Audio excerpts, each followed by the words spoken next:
आदाब, नमस्कार, नमस्कारम। दूरदर्शन यादगिरी की हिंदी प्रोग्राम चमेली की इस नई प्रस्तुति में मैं आपकी होस्ट पूनम गुलेचा आप सबका तहे दिल से स्वागत करती हूँ। आज जिससे हम आपकी मुलाकात करवाने जा रहे हैं वो एक लेखक है, कवि है, रचनाकार है। स्कूल से लेके यूनिवर्सिटीज़ तक बच्चों को पढ़ाते हैं, एक टीचर हैं, प्रोफेसर हैं।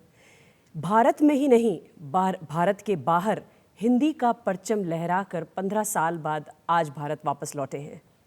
Hold your breath. 100 से अधिक किताबों के ये लेखक हैं।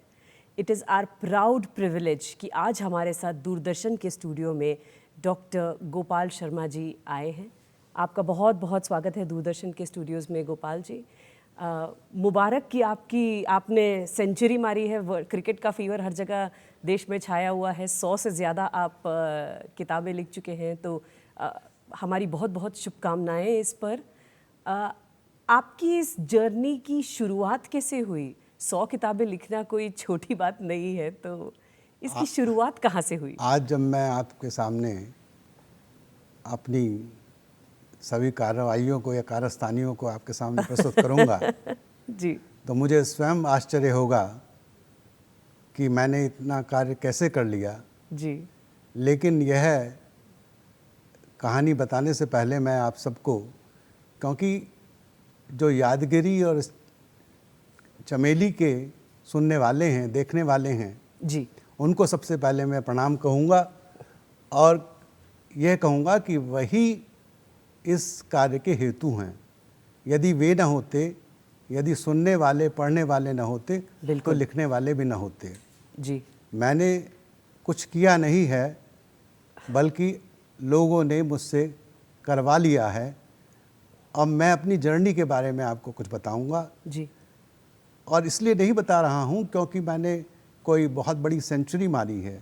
सेंचुरी मारने वाले तो बहुत से होंगे, लेकिन मैंने जो भी कुछ किया है वह सायास भी हुआ है और अनायास भी हुआ है। अच्छा। सायास इसलिए कहूँगा क्योंकि जब मैं उत्तर प्रदेश के एक छोटे से कस्बे मीरापुर में 10वीं कक्षा का विद्यार्थी था जी, तो उससे पहले ही मैंने हिंदी साहित्य का वह सब कुछ पढ़ लिया था जो बाद में पता चला कि एमए में पढ़ाया जाता है या पढ़ते हैं। ओह, क्योंकि मेरे पिताजी स्वयं एक कवि और नाटककार थे, पंडित देव शर्मा अमित, और मेरे नाना जी मेरठ के निवासी थे और वे स्वयं एक अच्छे शायर थे। अच्छा। तो तब मैंने सब कुछ पढ़ लिया, प्रेमचंद से लेकर और आधुनिक काल के सब लेखकों कवियों को मैं पढ़ लिया। जी, उसका परिणाम या दुष्परिणाम यह हुआ कि जब मेरे सामने 10वीं कक्षा का रिजल्ट आया जी, तो मुझे द्वितीय श्रेणी में उत्तीर्ण घोषित किया गया, लेकिन अंग्रेजी में मुझे 32 अंक मिले। ओहो। और पास होने के लिए 33 अंक की ज़रूरत होती है। अरे। और मुझे उत्तर प्रदेश बोर्ड, जिसे यूपी बोर्ड कहते हैं, उसने 1 अंक का कृपांक देकर पास कर दिया। अच्छा। मेरी अंग्रेज़ी इतनी कमज़ोर थी कि मुझे बहुत बाद में पता चला कि ग्रेस मार्क्स का वास्तव में अर्थ क्या होता है। अच्छा।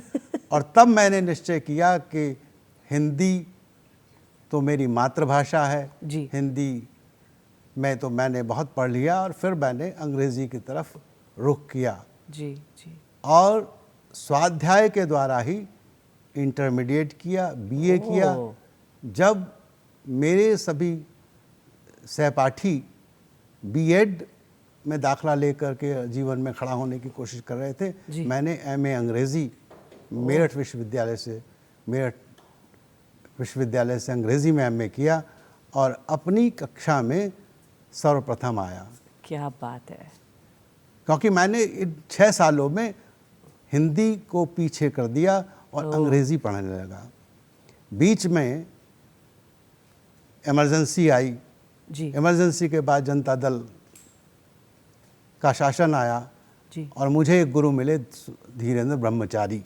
अच्छा, वो इंदिरा जी के भी गुरु थे अच्छा, और उनके सानिध्य में मैंने कश्मीर जाकर योगाभ्यास अरे सीखा। वाह, वे मेरे योगाभ्यास से इतने प्रसन्न हुए जी, कि ये लड़का योगाभ्यास दूसरों को सिखाए।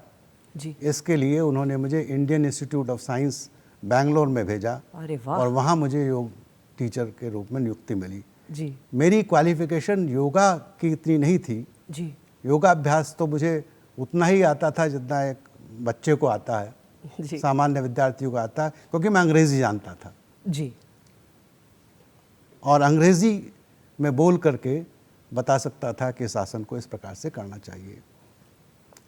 दक्षिण भारत में आने पर मेरी दुनिया बदल गई।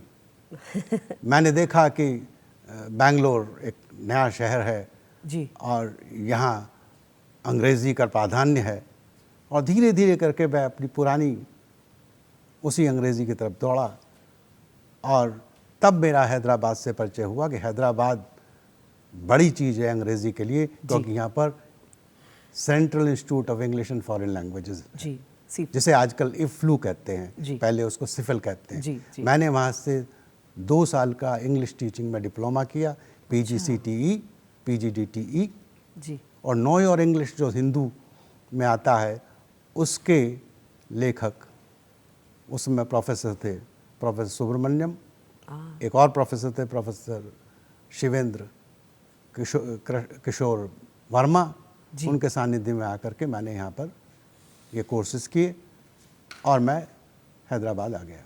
जी योगा वहीं छूट गया अच्छा और मैंने हैदराबाद आकर अंग्रेज़ी पढ़ाना शुरू कर दिया।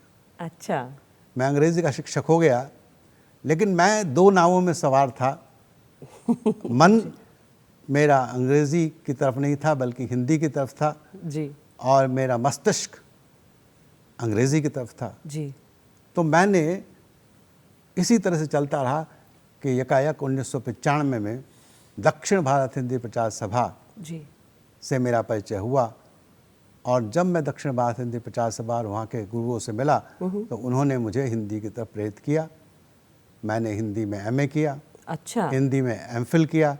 MPhil में मुझे पूरे दक्षिण भारत में 2 गोल्ड मेडल मिले। वाह मैंने वहाँ से PhD की जी और PhD करने के बाद इस दौरान में, क्योंकि ये एक वाक्य में समाप्त हो जाने वाला पल नहीं है बल्कि इसमें तो बहुत सालों लगे। जी जी मैंने 1975 में MA इंग्लिश किया था और 1995 में मैंने फिर हिंदी में किया जी MA।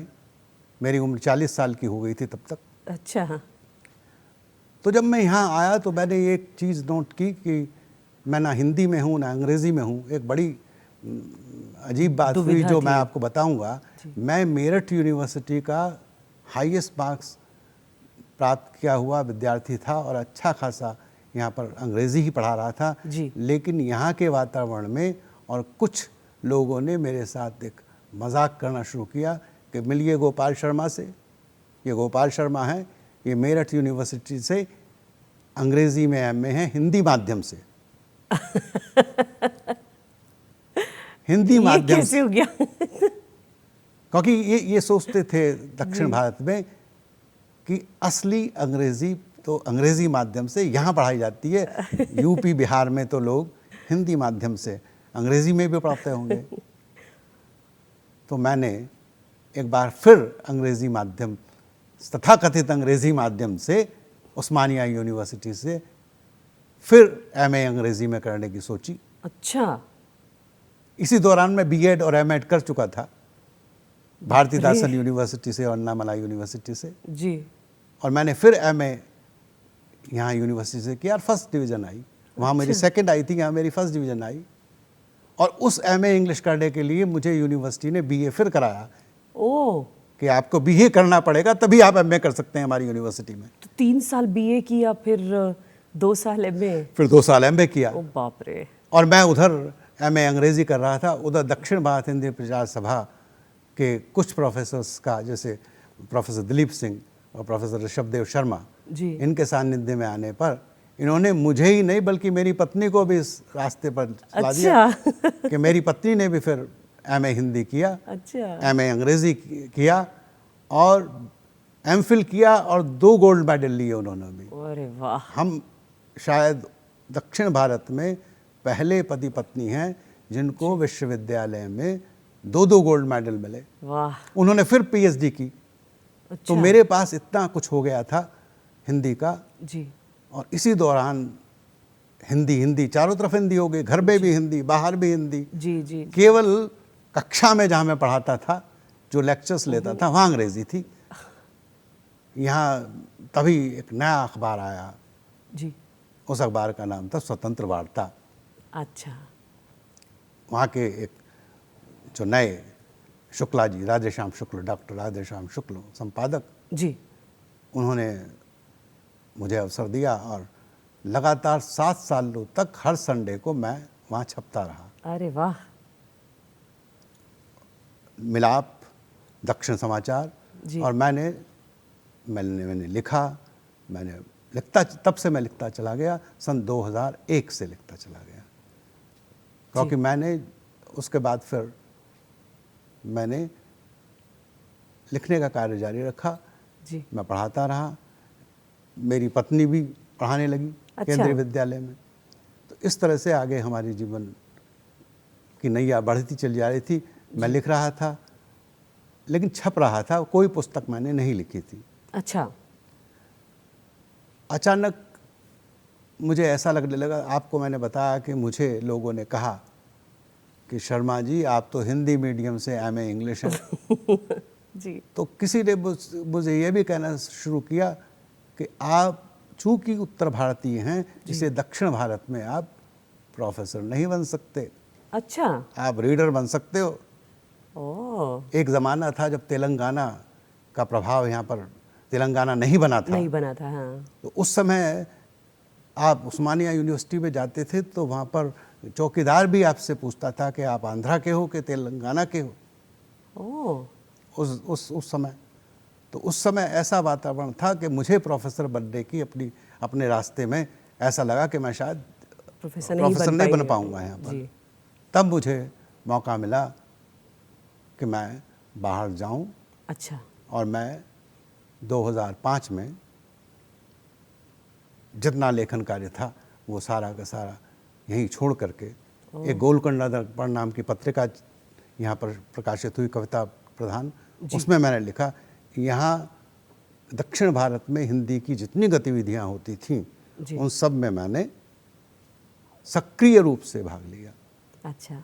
लेकिन मन में, क्योंकि मैंने बताया कि मेरे मन में हिंदी थी लेकिन मेरे मस्तिष्क में तो अंग्रेज़ी थी। जी। मैं इसी प्रकार से बाहर चला गया। मैं लीबिया पहुंचा जिस समय गद्दाफी का शासन था। देखिए, वैसे तो लीबिया अफ्रीका में पड़ता है, जी, नॉर्थ अफ्रीका में पड़ता है, लेकिन लीबिया के लोग अपने आप को मिडिल ईस्ट के बहुत करीब मानते हैं। अच्छा। धर्म के हिसाब से भी और चाल ढाल के हिसाब से भी, वो ज्योग्राफी के हिसाब से भी बहुत पास पड़ता है। जी। तो वहाँ पर, और बल्कि मैं कहूँगा पूरे मिडिल ईस्ट में, मैं तो ये कहूँगा कि सदा से ही भारतीयों के लिए एक आदर का भाव मिडिल ईस्ट में पाया जाता है। जी जी जी। और विशेष रूप से भारतीय अध्यापकों का, मैंने ये पूरे अफ्रीका में भी नोट किया कि भारत का अध्यापक है, वहाँ के अस्पतालों में भारत के डॉक्टर को देख करके मरीज़ इस प्रकार से लाइन तोड़ देते हैं जैसे हमारे यहाँ फिल्मों में होता है कि शाहरुख खान की फिल्म आ रही है तो उसके लिए लोग लालायित हो जाते हैं। इतनी रेस्पेक्ट है वहाँ पर टीचर्स के लिए, डॉक्टर्स के लिए, हिंदी फिल्मों के प्रति प्रेम। जी जी जी। उन लड़कियों में या उन छात्राओं में या उन अध्यापिकाओं के मन में जो हिंदी फिल्मों के प्रति प्रेम है, अच्छा, वह इस प्रकार से वे प्रदर्शित करती हैं कि जब एक अध्यापक, वयोवृद्ध अध्यापक भी उधर से जा रहा है और वो बुर्का पहने हुए भी हैं, तो भी वो पास से गुजरते हुए अमिताभ बच्चन कह करके और चली जाएंगी। ये हिंदी के प्रति प्रेम है। जी जी जी। और हिंदी के प्रति प्रेम बाहर जो हम फिल्मों में देखते हैं, टीचर्स और डॉक्टर्स जो वहाँ पे जाते हैं, उनमें उन्हें भारत की वो छवि दिखती है। तो यही शायद आपके साथ भी वहाँ पे हुआ है। तो ये जो आप बता रहे थे, बहुत इंटरेस्टिंग वाक़या बता रहे थे कि आप वहाँ पे जो आपकी एक्सपीरियंस रही है उससे वो आप मतलब लिखना आपने जब शुरू किया तो यही आपकी किताबों का एक आइडिया बना या यहाँ से आपकी किताबें लिखने की जो शुरुआत हुई है वो क्या इसी तरह से आपकी शुरुआत हुई थी? वो जो मैं लिख रहा था तो वो तो डायरी किस्म का लेखन था। जी जैसे कि ये डायरी है। जी जी जी। इसमें लिखा हुआ है 2001। अच्छा और ये 2001 की डायरी है। अच्छा। लेकिन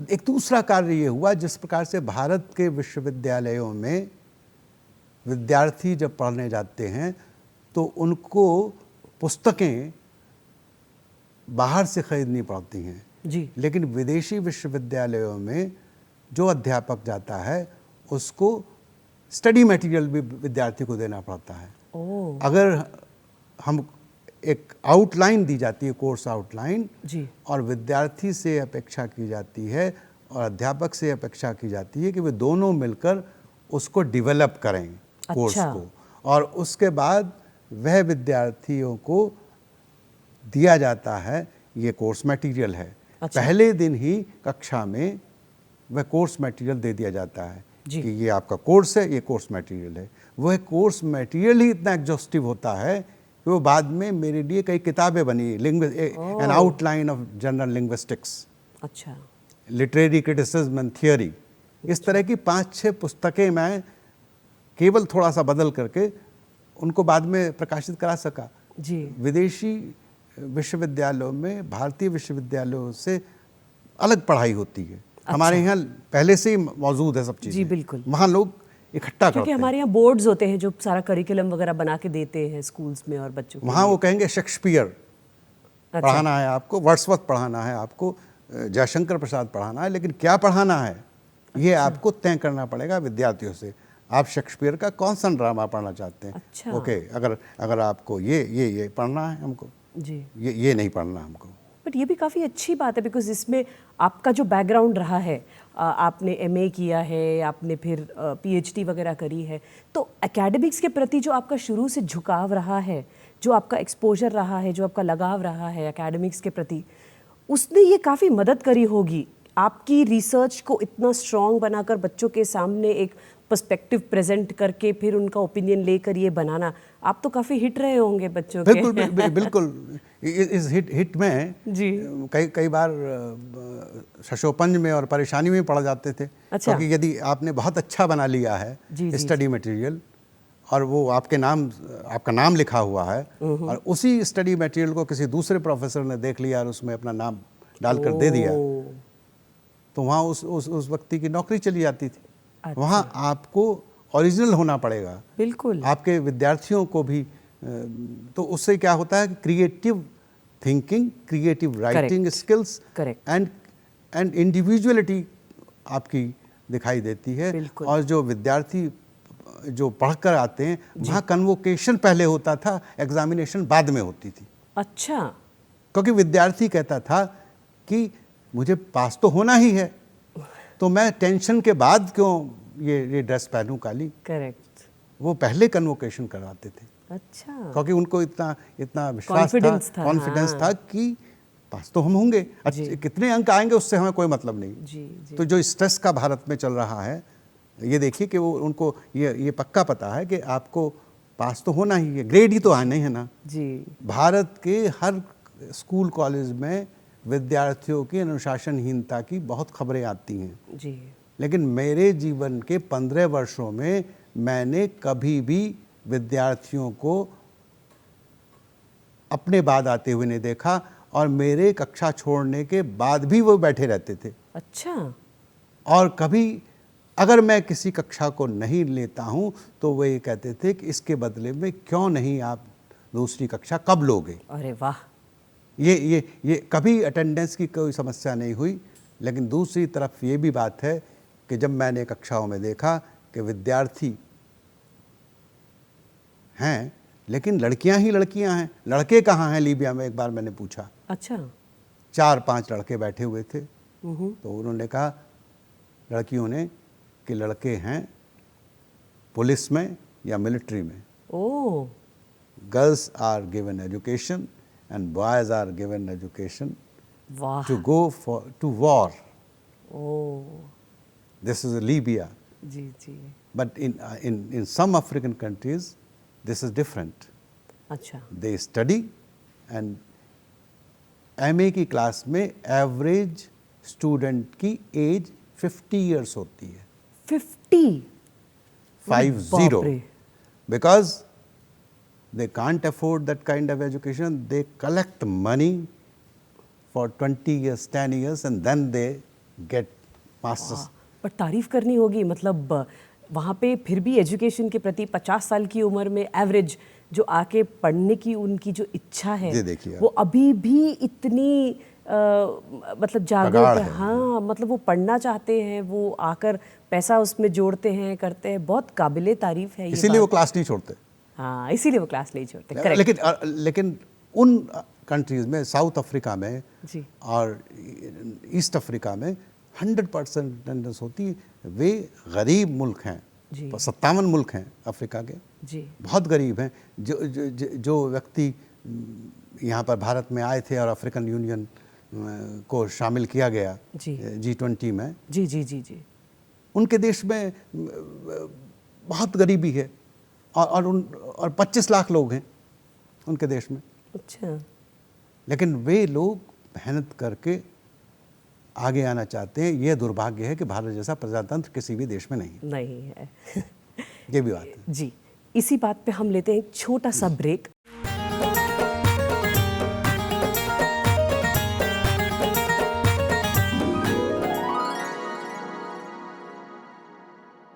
चमेली में आप सबका स्वागत है। गोपाल जी, आपकी जो खास रुचि रही है किताबों में वो है जीवनियों की तरफ, बायोग्राफीज़ की तरफ। आमतौर पे हम ये देखते हैं कि लेखक जो होते हैं, कवि जो होते हैं, जो शायर होते हैं, आसपास की अपनी जो दुनिया है, जैसे नेचर हो गया, सुबह की वो हल्की सी जो किरण होती है, बारिश की जो बूंदें होती हैं, उसमें वो अपना इंस्पिरेशन ढूंढते हैं। कभी कभी जैसे ह्यूमन इमोशंस हैं, उसमें हम अपना इंस्पिरेशन ढूंढते हैं। बट जीवनियाँ लिखने वाले थोड़े कम लेखक होते हैं, बट आपने 30 से ज़्यादा जीवनियाँ लिखी हैं। इसके प्रति आपका झुकाव कैसा रहा? किताबों के प्रति, लिखने के प्रति आपका झुकाव, आपकी रुचि कहाँ से शुरू हुई? ये आपने बड़ा अच्छा सवाल पूछा जी। कुछ तैयारी तो मेरी भारत में ही हो गई थी जब मैं कुछ समाचार पत्रों के लिए नियमित स्तंभ लिखने लगा था जी।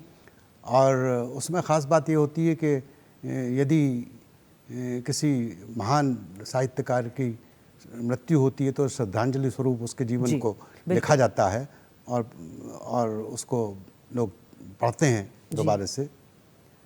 तो मैं बहुत कुछ लिख चुका था। भारतीय अंग्रेजी साहित्य का इतिहास 36 अंकों में मैं लिख चुका था, जिसमें भारतीय अंग्रेजी का इतिहास मैंने लिख डाला था। तो लिखने का अभ्यास हिंदी में काफ़ी था। लेकिन जब मैं भारत आया तो एक दिन ऐसा हुआ, 2013 की बात है, कि मेरे पुत्र ने मुझसे कहा कि यहाँ हैदराबाद में एक गुजरात से एक नेता आ रहे हैं और वह मैं देखने जाऊंगा, उनका बड़ा चर्चा है। अच्छा। लेकिन लाल बहादुर शास्त्री स्टेडियम में 5 रुपए का टिकट है। अच्छा। मेरा दिमाग चकरा गया क्योंकि उस समय अरविंद केजरीवाल जैसे लोग, बहुत सारे लोग मिल करके भारत के भ्रष्टाचार को दूर करने के लिए विभिन्न प्रकार के आंदोलन जी चला रहे थे और देश का वातावरण बड़ा विषाक्त हो गया था। जी जी। और उस समय खबरें भी बड़ी चटपटी होने लगी थी। तो उस समय कोई व्यक्ति, कोई नेता हैदराबाद में आ रहा है और 5 रुपए उसका टिकट है जी। तो मुझे बड़ा आश्चर्य हुआ। खैर उन बच्चे को पैसे तो नहीं देने थे, लेकिन पता चला कि नरेंद्र मोदी हैं। अच्छा। जो कि उस समय गुजरात के मुख्यमंत्री हैं। जी। मैंने उनके बारे में पढ़ा और पता चला कि वास्तव में उनमें बहुत पोटेंशियल है। वो मैंने पढ़ा और उसी क्षण, उसी दिन मैंने एक किताब लिखनी शुरू की। वह किताब मेरी पहली जीवनी थी। अच्छा। जो 2014 में प्रकाशित हुई, क्योंकि प्रकाशक ने उसको प्रकाशित ही तब किया जब वो प्रधानमंत्री बन गए। चाहे वो पुस्तक लिख ली गई जी, क्योंकि मैंने उसमें एक चैप्टर वह भी डाला था कि मोदी जी की कुंडली विभिन्न ज्योतिषियों की नज़र में के ज्योतिष क्या कहते हैं, ज्योतिषी क्या कहते हैं ये शायद किसी किताब में नहीं कि मिलेगा। ये प्रधानमंत्री वो पुस्तक आप दिखाएं, जी यूथ आइकन नरेंद्र मोदी, और पीछे उसमें वही चित्र है जब वे बहुत सारे लोगों बच्चों से मिल रहे हैं, अच्छा युवकों से मिल रहे। तो यूथ आइकन, जी वो 60+ का व्यक्ति यूथ आइकन बन गया था। जी जी जी। तो यह किताब मैंने लिखी और उस किताब की सक्सेस के बाद मुझे लगा कि मैं ये कार्य कर सकता हूँ। जी और उसके बाद चूंकि मैं उस समय इथोपिया पहुँच गया था, अच्छा और इथोपिया से मेरा जाना हुआ दक्षिण अफ्रीका। दक्षिण अफ्रीका में मैंने देखा कि जिस प्रकार से गांधी जी को हम पूजते हैं भारत में, वैसे ही नेल्सन मंडेला को वहाँ पर पूजते हैं, और उन्होंने भी एक चमत्कार किया है। अच्छा वह चमत्कार ये है कि गांधी जी से दूने टाइम वे जेल में रहे, 27 साल जेल में रहे। जी जी। और वह, तो मैंने एक पुस्तक तुरंत उन पर लिखी, अच्छा और वह उस पुस्तक का टाइटल है अफ्रीकन गांधी नेल्सन मंडेला। ओ क्योंकि जोड़ना तो भारत से ही है ना। जी जी जी बिल्कुल। यह दूसरी जीवनी हो गई। अच्छा और मैं जिस यूनिवर्सिटी में प्रोफेसर था, वलेगा यूनिवर्सिटी जी निकम्ठ में, वहाँ पर उसकी बड़ी तारीफ हुई। और वहाँ जो आज प्रधानमंत्री हैं जिनको पीस प्राइज़ मिला है, जी, उनको मैंने वह पुस्तक दिखाई, वो भी बड़े प्रसन्न हुए। अरे वाह। तो मुझे लगा कि वास्तव में कोई ना कोई ऐसी पुस्तक लिखी जानी चाहिए जो भारत से लोगों को जोड़े और भारत के लोगों को जोड़े। जी तो जैसे ही मुझे पता चला कि कमला हैरिस भारत से जुड़ी हुई हैं जी और ये भी देश में हमारा नाम रोशन करेंगी और भारत के बाहर भी रोशन करेंगी, जी, तब मैंने कमला हैरिस पर पुस्तक लिखी। अच्छा कमला हैरिस के बाद मैंने फिर तो नादिया मुराद पर लिखा। जी नादिया मुराद को नोबेल प्राइज़ मिला। जी उन्होंने ISIS से टक्कर ली थी और उनकी कैद में रही थी। वह भी एक बहुत बढ़िया कहानी थी, क्योंकि हम पहले ही इस प्रकार की कहानियों को देख चुके थे। और उसके बाद तो भारत के राष्ट्रपति पर लिखा, जी, पहले जो राष्ट्रपति थे उन पर लिखा। उसके बाद अब जो राष्ट्रपति हैं उन पर लिखा, शिक्षा मंत्री पर लिखा। अच्छा, और एक एक किताब नहीं, जो अब जो राष्ट्रपति हैं जिनके ऊपर लिखा है, तो वो तो 6 भाषाओं में छप गई। द्रौपदी मुर्मू जी पर जो पुस्तक लिखी 6 भाषाओं में छप गई, और उसकी जो परिमार्जित परिनिष्ठित किताब है वह प्रकाशक के पास है, 7वीं किताब। ओह, क्या बात है। फिर हमारे आसाम के चीफ मिनिस्टर पर किताब लिखी गई, अच्छा, यूपी के चीफ मिनिस्टर पर किताब लिखी गई। और मेरे साथ ये अच्छा है कि मैं अंग्रेजी और हिंदी दोनों जानता हूँ, इसे जब मैं एक किताब लिखता हूँ तो उसका मतलब 2 हो जाता है। अच्छा, लेकिन वे दोनों अनुवाद नहीं होती जी, दोनों अच्छा, अलग अलग दोनों अलग अलग होती है। सब कुछ अलग अलग होता है, केवल उसमें आत्मा एक होती है, लेकिन पुस्तकें अलग अलग होती हैं। क्योंकि मैं अनुवाद पर भी मेरी एक पुस्तक है, मैं अनुवाद सिद्धांत पढ़ाता रहा हूँ। अच्छा। मैंने दुनिया के सबसे बड़े दार्शनिक जॉक दरिदा पर किताब लिखी, जो भारत में मेरे अलावा किसी ने जॉक दरिदा पर कोई काम नहीं किया। मैंने 450 पृष्ठों की वो किताब लिखी। वाह। और उसको भारत की सरकार ने, केंद्रीय हिंदी निदेशालय ने उसकी प्रतियां खरीदी। अच्छा, और खरीद करके विश्वविद्यालयों में बंटवाई, क्योंकि वो पुस्तक उपलब्ध ही नहीं है। ओह, और चूँकि 100 पुस्तकें हो गई, और तो मुझसे लोग पूछने लगे, आप इतना अच्छा लिखते कैसे, इतना कैसे लिख सकते हैं? क्योंकि 100 किताबें लिखना कोई मजाक नहीं है। मतलब वो टॉपिक भी सोचना, उस पर रिसर्च करना, मतलब वो, चलो पहले तो लोग पेपर पे कलम से लिखते थे, बट अब लैपटॉप पे भी टाइप करके, बट वो एक फ्लो ऑफ आइडियाज़ जो होता है, 100 टॉपिक्स के बारे में सोचकर उस पर रिसर्च करके वो लिखना, लोग तो अपनी पूरी जीवन में एक किताब लिखते हैं, बट आपने 100। मोदी जी ने एक दिन कहा कि सबसे पहले देश के राष्ट्रपति कौन से थे, तो हम कहेंगे राजेंद्र प्रसाद थे। जी, बहुत आगे कोई बहुत अपने आप को 30 मार्क खा के कहा, वो कहे नहीं राजगोपालाचारी गवर्नर जनरल थे। लेकिन एक बार उन्होंने अफगानिस्तान की संसद में जाकर ये कहा कि 1915 में भारत के राष्ट्रपति के रूप में राजा महेंद्र प्रताप सिंह को ये पदवी दी गई थी। उन्होंने बाहर देश की सरकार बनाई थी। अच्छा। और हम इनके नाम से एक यूपी में अलीगढ़ में यूनिवर्सिटी खोलेंगे। अच्छा। मैं तुरंत नीदरलैंड्स गया और वहाँ जिस प्रोफेसर ने वो निकाला था खोज करके, उनसे मिला और मैंने अपनी किताब राजा महेंद्र प्रताप सिंह पर लिखी। वाह। वह यूनिवर्सिटी बनी और मेरी किताब आई।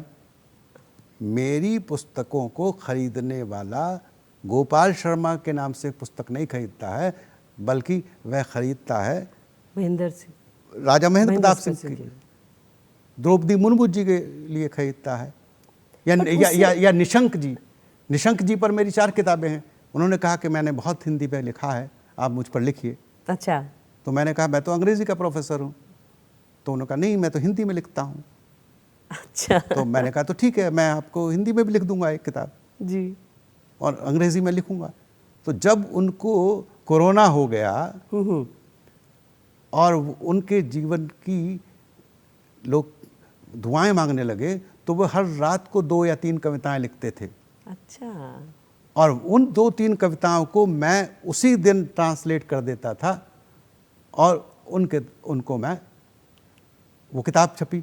अच्छा। Chronicle of a corona warrior. ओ। जैसे ही वो बाहर आए वो किताब आ गई। ऐसे मैंने कम से कम 10 या 20 लेख को की कृतियों का अनुवाद किया है। 10-20 उपन्यास मैंने ट्रांसलेट किए हैं। क्या बात है। क्योंकि ट्रांसलेट करना तो बहुत आसान काम है मेरे लिए। ट्रांसलेशन स्टडीज़ पर काम किया है। लेकिन ये बात ज़रूर है कि लोग ये पूछते हैं कि ये आप करते कैसे हैं जी। तो इसके लिए भी मैंने एक पुस्तक लिखी है, उसका नाम है बेहतर राइटर कैसे बने। वाह। आप ये देखिए कि बेहतर राइटर कैसे बने में बेहतर शब्द उर्दू का है जी, राइटर शब्द इंग्लिश का है, कैसे बने हिंदी का है।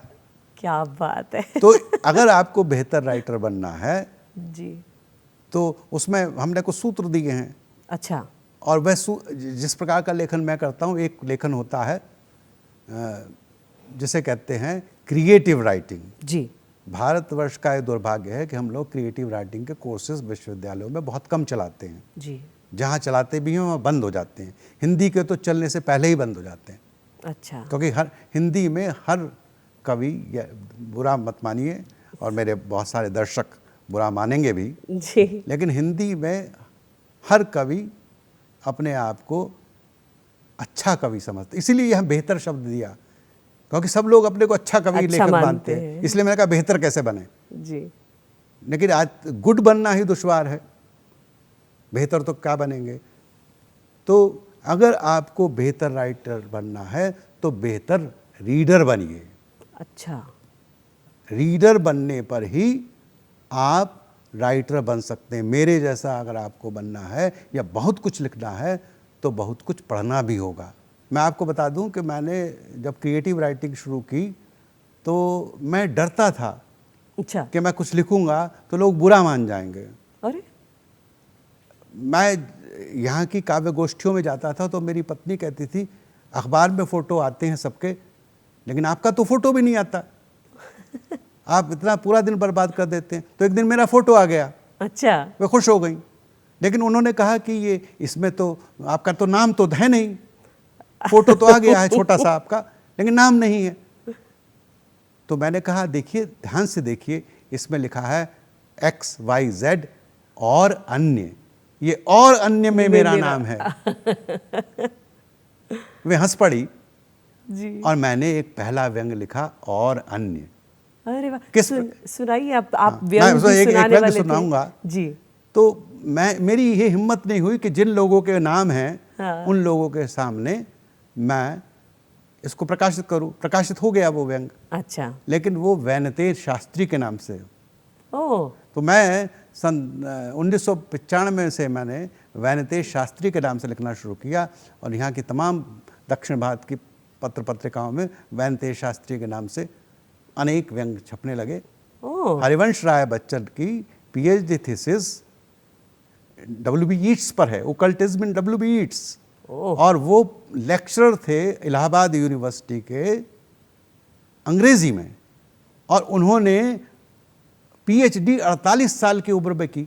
ओह, तो जब मुझसे इंटरव्यू में पूछा गया आप इतनी उम्र में क्यों कर रहे हो, तो मैंने ये उदाहरण दिया कि मैं इतनी उम्र में इसलिए कर रहा हूँ कि उन्होंने भी तो 48 उम्र, और वो जीवन भर प्रोफेसर नहीं बन सके अंग्रेजी के, और हिंदी के बहुत बड़े कवि माने गए। जी। तो ऐसे एक नहीं बल्कि अनेक हिंदी में कवि और लेखक हुए हैं जिनकी बैकग्राउंड अंग्रेजी में थी। जैसे रामविलास शर्मा, वे बहुत बड़े राइटर हुए लेकिन अंग्रेजी के थे जी, क्योंकि उन्होंने अंग्रेजी से प्राप्त ज्ञान को हिंदी में दिया।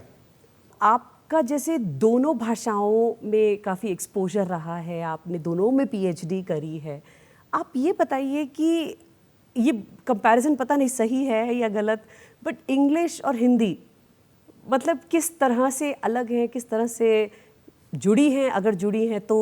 और देखिए, भाषा परिवार जैसे कहते हैं ना, जी, लैंग्वेज फैमिली, हाँ, तो हिंदी और अंग्रेजी की लैंग्वेज फैमिली एक ही है, इंडो यूरोपियन। अच्छा, भाषा परिवार एक ही है। हमारी भाषा में जिस प्रकार से हम भाषा बोलते हैं उसी प्रकार से अंग्रेजी भी बोली जाती है जी, और बहुत सारे शब्द भी हमारे मिलते हैं। एक व्यक्ति थे जिनका नाम था सर विलियम जोन्स। ओके, वो यहाँ पर भारत में 19वीं शताब्दी में भारत आए थे एक जज बन करके, लेकिन उन्होंने ये जानकारी दी और ये सिद्ध किया। एक उन्होंने रॉयल सोसाइटी कलकत्ता में एक प्रपत्र पढ़ा कि जो अंग्रेज़ी और भारतीय भाषाएं हैं बहुत सारी भाषाएं हैं वो एक ही फैमिली की हैं। जी, जैसे उन्होंने कहा पितृ संस्कृत का शब्द है, जी, वो किसी भाषा में जाकर पेटर हो जाता है, कहीं जाकर फादर हो जाता है। अच्छा, तो हमारी एक सूत्र सा चला है या एक नदी सी है जिसमें संस्कृत उधर है, उधर ग्रीक, लैटिन, अंग्रेजी तो बात की भाषाएं हैं। जी, तो इनमें एक अंदर सूत्र है, कॉमनैलिटी, एक सूत्र, कॉमन चीज है, एक सूत्र है जो कि इनको एक सा करता है। उनकी उस बात को थोड़े दिन तक तो लोग समझ नहीं पाए थे कि सर विलियम जोन्स कह क्या रहे हैं, क्योंकि वो तो जज थे। करेक्ट, लेकिन बाद में उन्होंने एक प्रकार से भाषा विज्ञान जिसे लिंग्विस्टिक्स कहते हैं उसकी नींव डाली। और मैंने इस भाषा विज्ञान का अध्ययन किया और दिल्ली यूनिवर्सिटी में एक प्रोफेसर थे, प्रोफेसर रविंद्रनाथ श्रीवास्तव जी, उन्होंने हिंदी भाषा विज्ञान पर काम किया था। वो इन्हीं गिने भाषा वैज्ञानिकों में थे अच्छा, जब देश आज़ाद हुआ उसके बाद 60-70s में। और उन्होंने भारतीय विश्वविद्यालयों में भाषा विज्ञान या लिंग्विस्टिक्स हिंदी में पढ़ाना शुरू किया। लेकिन उनका मुख्य कार्य ज़्यादातर उन्होंने जो लिखा था वो अंग्रेजी में लिखा था। अच्छा तो मेरे गाइड को किसी ऐसे व्यक्ति की तलाश थी जो अंग्रेजी में पढ़ करके उसे हिंदी में वालों को बताए। तो वो काम मैंने किया कि प्रोफेसर रविन्द्रनाथ श्रीवास्तव का जो सैद्धांतिक और अनुप्रयोगात्मक जो लेखन है वह वास्तव में है क्या। अच्छा, जबकि मेरा अंग्रेजी में है intelligibility of global English. Global English जो है, ग्लोबल इंग्लिश, उसको वो इंटेलिजिबल कैसे हो जाती है। जी, how do you speak to a person of African origin and he understands you, and how do you understand him, and without interference of British English. अच्छा, मैं ब्रिटिश शुरू में तो ये था ना ब्रिटिश इंग्लिश को हमको पढ़ना चाहिए जी, जैसे वो बोलते हैं वैसे हम बोलते हैं। लेकिन अब जैसे हम बोलते हैं वैसे आप समझो, नहीं तो मार्केट से बाहर हो जाओगे। इसलिए मैं कहता हूँ भारत में ही नहीं बल्कि विश्व में हिंदी को सबसे आगे बढ़ाने वाला सबसे बड़ा जो अध्यापक है उसका नाम है श्री नरेंद्र मोदी, क्योंकि वो हिंदी में बोलते हैं तो दूसरे लोग उसका संज्ञान लेते हैं बिल्कुल कि भाई ये क्या बोल रहे हैं। जब लोग उनके सामने साष्टांग दंडवत कैसे करते हैं, क्योंकि उन्होंने देखा कि भारतीय संस्कृति में ऐसा करते हैं, उन्होंने सीखा। मुझे आप अब अपने व्यंग सुनाइए, क्योंकि आपने शायद लिखा है काफी कुछ और उसे देखिए, हम ये सुनना तो चाहते हैं। बेहतर राइटर कैसे बने पुस्तक जी। है। मैं आपको पहले एक कविता सुनाता हूँ। जी बिल्कुल। छाछ हमको खुद मलाई क्यों खफा हो, अब न देता है सुझाई क्यों खफा हो। जूतियों में दाल तो बटती रही है, अच्छा। आज तुमको मिल न पाई क्यों खफा हो। जब जला गुलशन हमारा सेकते तुम थे, अच्छा, स्वर्ण नगरी डगमगाई क्यों खफा हो। क्या बात है। भर लिया उत्कोच से, उत्कोच रिश्वत को कहते हैं, अच्छा। भर लिया उत्कोच से तो घर सभी ने, ओ, तहलके ने की खिंचाई क्यों खफा हो। एक तहलका तहलका का स्कैम कांड जो हो। हुआ था, हाँ, हाँ। तहलके ने की खिंचाई क्यों खफा हो। हम रहे बोते फसल काटते तुम थे, ओ, अब जरा अपनी चलाई क्यों खफा हो। अब ये इसमें देखिए व्यंग, पर ये कितना रेलेवेंट है आज भी। आज भी। मतलब फसल तुमने बोई, काट हम आज रहे हैं, तुम क्यों खफा हो। हाँ। मतलब भारत की जो पोजीशन पहले थी, आज जब हम अपना हक जमा रहे हैं, क्यों खफा हो। ब्यूटीफुल। अगला देखिए, तुम युगों से चल रहे बाईं दिशा में, लेफ्ट, तुम युगों से चल रहे बाईं दिशा में, चाल सीधी जो दिखाई क्यों खफा हो। क्या बात है। अब ये कवियों पर व्यंग है।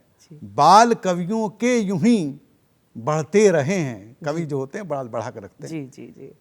कंघियां गंजों ने पाई क्यों खफा हो। अंतिम बंद है। जी पोथियां तुमने अनेकों बाँच डाली, जी। हमने एक रचना सुनाई क्यों खफा हो। क्या बात है, क्या बात है। तो ये पुराना ही लिखा हुआ है। एक और रचना है जी। ये रविवार 9 जनवरी 2005 को प्रकाशित हुई थी। अच्छा। और उस ज़माने में मोबाइल स्टार्ट हुए थे। हाँ, बहुत कम हुआ करते थे। इस व्यंग्य रचना को मैं इसलिए भी यहाँ पर आपके सामने प्रस्तुत कर रहा हूँ क्योंकि इसमें मेरा नाम लिखा हुआ है, डॉक्टर वेंकटेश शास्त्री नहीं लिखा हुआ। अच्छा। तब तक मेरे अंदर इतना आत्मविश्वास पैदा हो गया था अच्छा। कि मैं लोगों को अपने नाम से रचना सुना सकता था। वाह। इस व्यंग्य का शीर्षक है मोबाइल प्रेम। ओ, मोबाइल शब्द में यहाँ दो अर्थ हैं, दोनों अर्थ आपको अगर समझ में आएंगे तो व्यंग्य समझ आएगा। जी प्रेम करना एक ऐसी क्रिया है जो हर भाषा में पाई जाती है। जी भाषा की बात तो जाने दीजिए, मूक बधिर भी प्रेम करते हैं। बिल्कुल। हाँ, उनका प्रेम थोड़ा मीठा सा होता है। प्रेम की अभिव्यक्ति के लिए प्रेम पत्रों का चलन कब शुरू हुआ ठीक से कहा नहीं जा सकता। पुराने जमाने में नल दमयंती का प्रेम संदेश हंसों ने इधर उधर किया और नए जमाने में कबूतर जा जा जा कहकर गाने गाए गए। तब कबूतरों को दाना डालने के अलावा कोई खर्च न होता था। वास्तव में भारतीय संस्कृति में प्रेम जरा भी खर्चीला शगल न था। स्त्रियां बैठे ठाले घर में ही प्रेम कर लिया करती थी। जी मुगले आजम की मधुबाला जब रंगीन न थी तब भी वह इश्क में जीना, इश्क में मरना की रट लगाए रहती थी। और अब भी इसके आगे बेबस है इंसान कहकर शाहरुख खान कहता है मैं हूं ना। अरे वाह। ये ध्यान रखिए 2005 की रचना है। जी आप बीती कहने का जमाना तो रहा नहीं, जग बीती ही जब कह रहे हैं तो वही कहने में समझदारी है। पहले मिलने मिलाने को तो होता नहीं था। जी मेरे महबूब तुझे मेरी मोहब्बत की कसम से लेकर तुमसे मिलके दिल का है जो हाल क्या कहें का विवेचन करके देखा जाए तो समझ में आ जाता है कि आज की बात अलग है। मोबाइल जमाना है, सुविधा ही सुविधा है। पहले की प्रेमिका को प्रेम पत्र लिखने पढ़ने में कष्ट ही कष्ट होता था। किंतु अब तो SMS का जमाना है। SMS आता जाता है। इस नई परिपाटी ने प्रेम को खर्चीला तो बनाया है किंतु खर्च कहाँ नहीं होता। मोबाइल ने अंदाजे इश्क बदल डाला है। अब चिट्ठी को कबूतर की चाल में चलने की ज़रूरत नहीं। वह किस चाल चल रही है देखने वाले नहीं, महसूस करने वाली बात है। जब उनका SMS आता है तो जब आपका SMS आता है मेरा रोम रोम मचल जाता है, अंग अंग में गुदगुदी होती है। दिल धक धक धक धक करता है। ये SMS का कमाल नहीं, साला मोबाइल वाइब्रेटर पर होता है।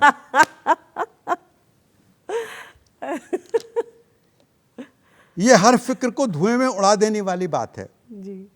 तो तब ऐसी अभिव्यक्ति पाती थी, हमने उनको प्यार किया था अबला समझकर, उनके बाप ने हमें पीटा तबला समझकर। अच्छा। और आज के मोबाइल में निम्नलिखित संदेश आता है, आहट सी कोई आए तो लगता है कि तुम हो, साया कोई लहराए तो लगता है कि तुम हो, अब तुम ही बताओ मेरी जान जनाना, तुम किसी भूत या किसी प्रेत से कम हो। मोबाइल के साथ जब ईमेल भी जुड़ गया तो 1 और 11 हो गए। 1 और 11। ईमेल तो अब बहुत सामान्य बात हो गई है। अब तो ईमेल से शादी भी होने लगी है।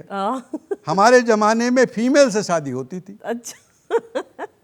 इसका पछतावा हमारे बिहारी बाबू को सदा रहेगा। अच्छा। खैर, उनकी मासूमियत उन्हें मुबारक। मोबाइल प्रेम में सब कुछ है पर मासूमियत नहीं। आज के युवक युवतियां तो कामुकता के देसी उफान में गड़बड़ और गड़म गड़ब हो रहे हैं। कंप्यूटर के द्वारा मिले इंटरनेट पर अश्लीलता का व्यापक बाजार सजा है। कभी की संकोची भारतीय लड़कियां बिंदास नजर आती हैं। उनकी दबी हुई यौन ऊर्जा के साथ सर्च इंजनों से फूट पड़ती दुनिया का एक ही स्वर है। आज की युवा पीढ़ी को करी से भी ज़्यादा तीखी बताया जा रहा है। इंटरनेटी युग में जहां एक और अश्लीलता और खुलापन आ गया है, वहीं कंप्यूटर ने प्यार को नई तरह की अभिव्यक्ति का मौका भी दिया है। सलमान भाई की वे जाने, हम क्यों आपको तर्क कुतर्क में ले चलें। आप तो नए ढंग से इश्क लड़ाते हुए कंप्यूटरी लेखन को देखें। 4 पंक्तियां हैं, शायद मेरे प्यार को टेस्ट करना भूल गए, दिल से ऐसा कट किया कि पेस्ट करना भूल गए। बहुत बहुत मज़ेदार है ये। मतलब पर एक चीज़ है, ये 2005 में लिखी हुई है, बट ये आपका हर एक शब्द आज उतना ही रेलेवेंट है जितना शायद 2005 में था। या तो आप बहुत दूरदर्शी हैं, मतलब आपने शायद फ्यूचर पढ़ लिया। और बिंदास बालिका कहती है, तुम्हारे सामने हैं इतने आइटम, कभी हमें भी क्लिक करो, हमारे प्यार के आइकन पर कभी तो तुम डबल क्लिक करो। अच्छा। तो ये रचना आगे चलती चली जाएगी। बहुत खूबसूरत। इससे अच्छा है कि आप विषय परिवर्तन करके कुछ और पूछें। नहीं, बट बहुत खूबसूरत है ये। अगर ये कहीं ऑनलाइन अवेलेबल है तो हम ज़रूर पढ़ना चाहेंगे। ऐसी रचनाएं तो 50 हो गई होंगी। बट 2005 में लिखी हुई है, आज भी उतनी ही रेलेवेंट है। जो फ्यूचर है लेखन का, जो आप जैसे जो लोग हैं, हरिवंश राय का आपने एग्जाम्पल दिया, आपने कई और ऐसे लोगों का जो एग्जाम्पल दिया, इनके जो आइडियाज़ होते थे, इनकी जो थॉट्स होती थी, जहाँ तक हमें पता है ये बहुत ओरिजिनल है। मतलब हमें आज जो हम देख रहे हैं, जैसे ChatGPT है और बाकी जो कंटेंट राइटर्स हैं, इसमें कहीं ना कहीं वो ओरिजिनलिटी और जो इंसान की सोचने की क्षमता है वो कहीं ना कहीं घटती जा रही है, कम होती जा रही है। इसमें आप क्या कहना चाहेंगे? और जो आज के जो बडिंग राइटर्स हैं, जो युवा पीढ़ी है, जो लिखने के प्रति जिनका झुकाव है, उन्हें आप क्या संदेश देना चाहेंगे?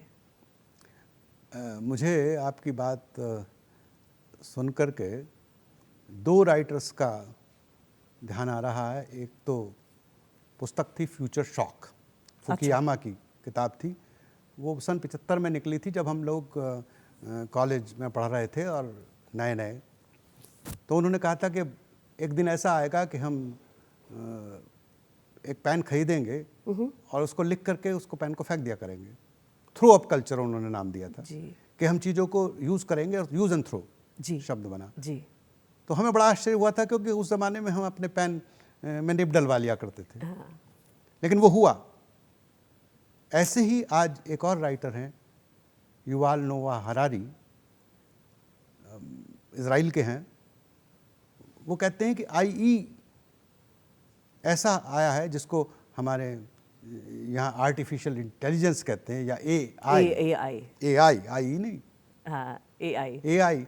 हमारे प्रधानमंत्री तो अमेरिका के राष्ट्रपति के साथ एक जर्सी या टी-शर्ट में लिख करके देते हैं, A for America and I for India.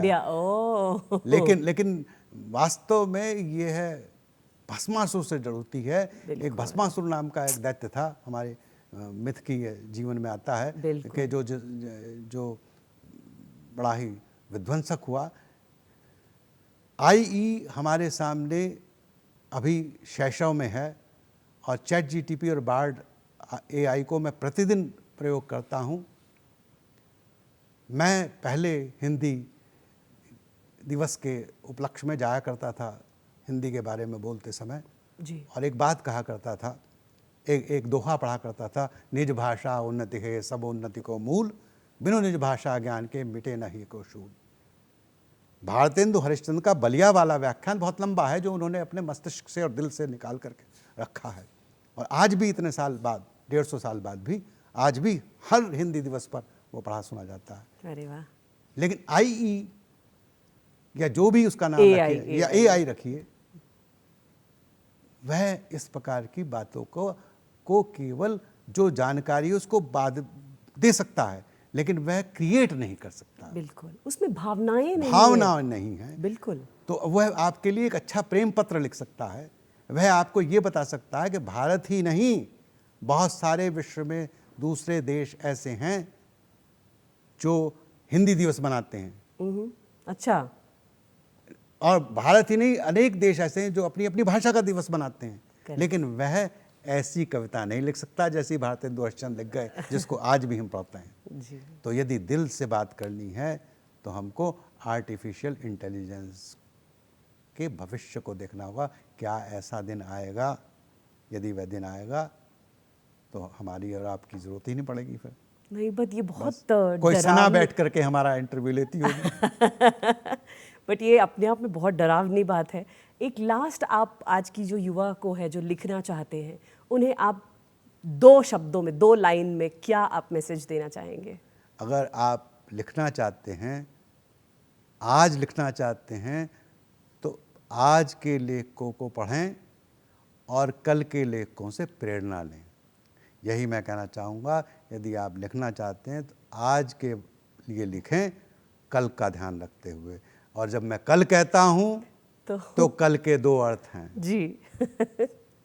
जो आपका रेंज है डिस्कशन का, वो एजुकेशन से लेकर, किताबों से लेकर, आपकी जो एक्सपीरियंसेस है उससे लेकर, भाषा की जो प्रति आपका प्रेम है, आपका लगाव है, उससे लेकर, लेखन से लेकर, जीवनियों से लेकर, मतलब ऐसी कोई चीज़ शायद आपने छोड़ी नहीं है कि भाई मतलब मुझे सब कुछ करना है, एक जीवन है, मुझे सब कुछ करना है।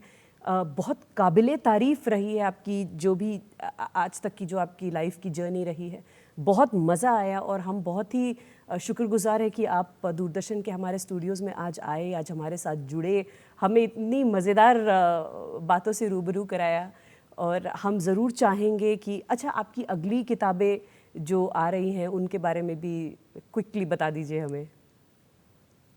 अमेरिका के राष्ट्रपति अगर बदल गए, अच्छा, और वह भी भारतीय मूल के होंगे, तो वो पुस्तक तैयार होने लगी। अरे वाह। क्योंकि मेरा ध्यान यही रहता है कि मैं ऐसे, और एक मैं तिरुपति बालाजी पर लिख रहा हूँ। ओह। क्योंकि तिरुपति बालाजी पर भी हिंदी में किताब नहीं है। अच्छा। और सबसे बड़ी बात है कि मैं ये कहता हूँ, जैसा कहते हैं ना, लोग कहते हैं ट्रांसलेटर्स इनविजिबिलिटी, मैं कहता हूँ राइटर्स, जो लेखक है, the death of the author, लेखक को लिखने के बाद हट जाना चाहिए, डिटैच हो जाना चाहिए उस चीज़ जो से। कुछ है सो तोर, तेरा तुझको सौंप कर क्या लागत है मोर। The reader is the king. Reader, listener और the person who is looking at me is the king. मैं नहीं, बल्कि आप, आई एम यू। वाओ, बहुत खूबसूरत बातें हैं जो आज डॉक्टर गोपाल शर्मा जी ने हमें आज बताई हैं, जो हमारे साथ बात करी, जो उन्होंने बताई, उनकी इंस्पिरेशन जो रही है जीवनियों से। एक चीज़ का जो सार निकला है आज उनकी बातों से, वो बहुत ही फॉरवर्ड थिंकिंग है, बहुत ही अवेयर हैं अपनी सराउंडिंग से। ये उनके किताबों में, उनकी जो अगली किताबें आ रही हैं, जो उन्होंने आज भी लिखना शुरू किया है, जैसे नरेंद्र मोदी पे उनकी पहली किताब रही है, ये उन्होंने तब लिखना शुरू किया था जब वो सीएम थे गुजरात के। आज वो प्राइम मिनिस्टर है, तब उनकी बुक छप चुकी थी। ये उनका जो नज़रिया है, जो उनकी अवेयरनेस है, जो आसपास उनके हो रहा है, ये उनकी सबसे बड़ी शक्ति है। और ये आपके लिए भी एक बहुत खूबसूरत मैसेज है कि अगर आप एक अच्छा राइटर बनना चाहते हैं तो एक अच्छा रीडर बनिए, एक अच्छा ऑब्जर्वर बनिए, आपके आसपास की जो दुनिया है उस पर एक बहुत ही तेज़ पैनी नज़र रखिए, केवल मोबाइल में ही मत घुसे रहिए। आपकी दुनिया मोबाइल से भी बहुत ज़्यादा बड़ी है।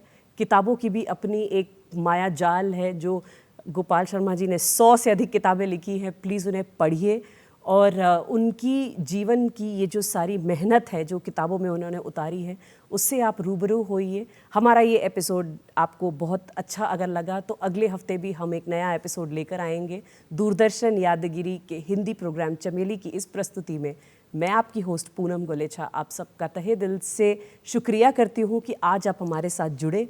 डॉक्टर गोपाल शर्मा जी की बातें आपने सुनी, बहुत मज़ा आया। आपका भी बहुत बहुत शुक्रिया कि दूरदर्शन में आज आप आए, हमसे बहुत बहुत सारी खूबसूरत बातें करी, अपनी किताबों के बारे में हमें बताया और एक बहुत ही खूबसूरत आपने हमें मैसेज भी दिया। आपका फिर से बहुत बहुत धन्यवाद। आपका भी धन्यवाद, सभी देखने वालों का, सुनने वालों का धन्यवाद। Thank you. हमारे साथ जुड़े रहिए, मिलते हैं अगले एपिसोड में। तब तक के लिए गुड बाय।